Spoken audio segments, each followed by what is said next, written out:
let's talk a little bit more about the kinds of supports that parents should be looking for both themselves and for their children with special needs as they're transitioning into two homes.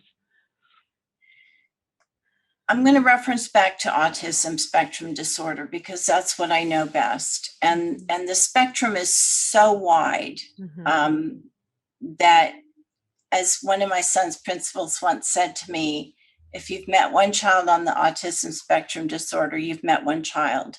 No two children are the same.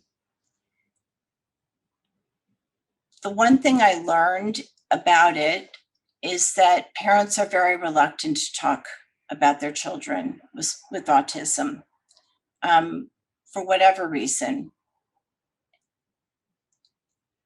You need to talk about it. You need to get support. You need to be around other families going through the same thing. You may need therapy yourself to deal with the stress of what you're going through, because the financial demands of taking care of your child are tremendous. The physical demands are tremendous. The time demands are tremendous. The siblings need support. They need an outlet to talk about what's happening at home, in addition to what's happening in terms of the divorce. Being a sibling to a child with special needs comes with its own stress that we don't always recognize as being put on the siblings.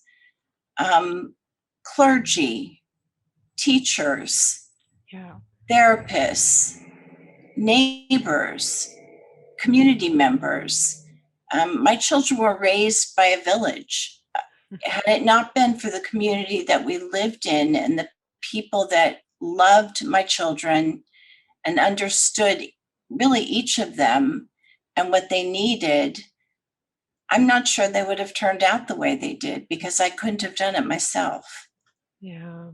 And so that brings up the idea of how important it is to have those open conversations so that you can access these resources and really make sure that you're getting what you need and that your children are getting what they need.